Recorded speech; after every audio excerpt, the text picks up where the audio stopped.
সর্দারপাড়ার ভিতরে হচ্ছে সেখানে চলে যাচ্ছে, দাসপাড়ার ভিতরে হলে ওখানেও খিচুড়ি করতে যাবে।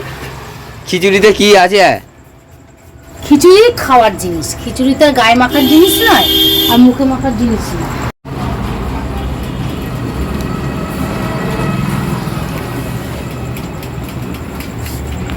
শাড়ি পরে তুমি কোথায় যাবে? কেন খিচুড়ি খেতে যাবো? তো রান্না কে করবে ঘরের? রান্না করবো না, ও খিচুড়ি খেতে যাবে তুমিও। তো সোনু কি খাবে? তুমি থ্যাংক ইউ করে খিচুড়ি নিয়ে আসবে। আমি ওসব জানি না, আমার জন্য রান্না করো। তুমি এরম কেন গো? আমি যেখানে যাবো সেখানে আমাকে এরম করবো? তুমি যেখানে সেখানে আমাকে রান্না করে দেয়। একটু খিচুড়ি খেতে যাবো তাও তোমাকে রান্না করে দিতে হবে বলো? তো আমার জন্য রান্না করতে হবে না? আমি তো খিচুড়ি খেতে যাবো না, আমার কোনো ঠিক নেই। তোমার ঠিক নেই, রান্না কার জন্য করবো বলো? তুমি খাবে, একটু নিয়ে চলে আসবে। এরম করলে হয় নাকি সবসময়? তাহলে আমি কি করবো? আমি জানি না, আমি আমার জন্য তুমি রান্না করবে, আলু ভাতে ভাত হলেও করবে। আমি রান্না করতে পারবো না। মুড়ি নিয়ে আসো এক প্যাকেট, মুড়ি দিয়ে জল দিয়ে চিনি দিয়ে খেয়ে শুয়ে পড়বো। আমি পারবো না, তবু আমি রান্না করবো না, খিচুড়ি খেতে যাবো। জানো আমি খিচুড়ি খেতে ভালোবাসি। হ্যাঁ, আবার তুমি আমি শাড়ি পরা হয়ে গেছে, তুমি আবার সেখানে আমাকে বাধা দিচ্ছ। তাহলে আমি রাত্রিরে কি খাবো? মাথায় কি এতক্ষণ তাহলে কি শুনছো যে রাত্রিরে খিচুড়ি খেতে যাবে? তুমিও যদি না যাও আমি রান্না করতে পারবো না, মুড়ি এনে জল দিয়ে ভিজিয়ে খেয়েছি। আমি পারবো না। সকালবেলা উঠে রান্না করবো, আবার এখন একটু কোথাও যাওয়ার নাম শুনলে এই রান্না করো, এই করো, ওই করো। হ্যাঁ, একটু কোথাও বেড়াতে গেলেও বলবে আমাকে আমার জন্য রান্না করে রেখে যাও। তাহলে যাচ্ছি যখন সোনুর জন্য খিচুড়ি নিয়ে চলে আসবে। আমি পারবো না।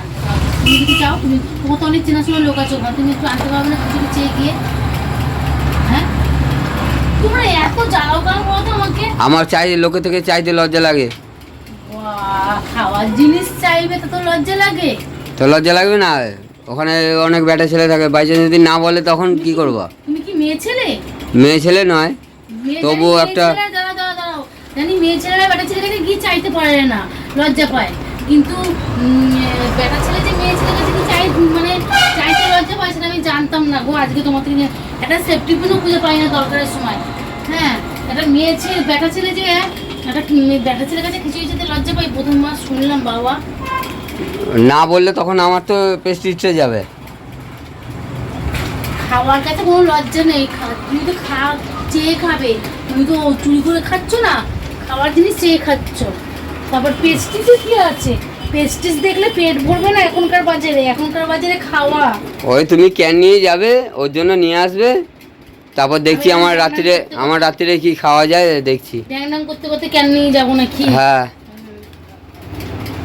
তুমি আর কথা বলোনি। আমি তো তাহলে বলো আমি যাবো না, তোমাদের রান্না করি, কিছু খাওয়া বন্ধ করে দিই বলো।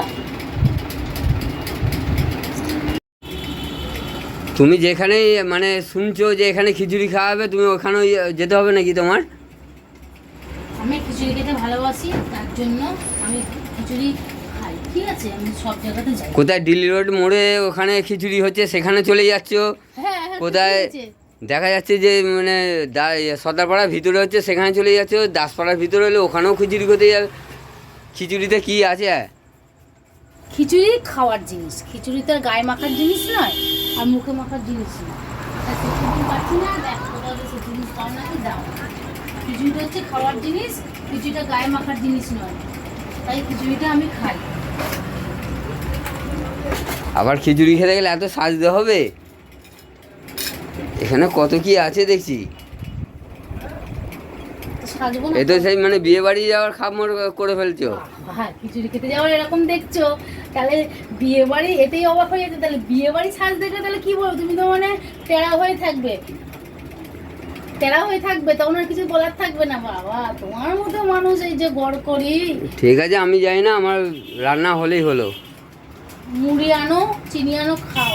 আমি পারবো না রান্না করতে, আমি চললাম এখন। ঠিক আছে, যদি আমার না খাবার হয় তাহলে আমি না খেয়ে শুয়ে পড়বো, বলে রেখে দিলাম। খিচুড়ি খেতে যাবে, গিলতে যাবে ওখানে।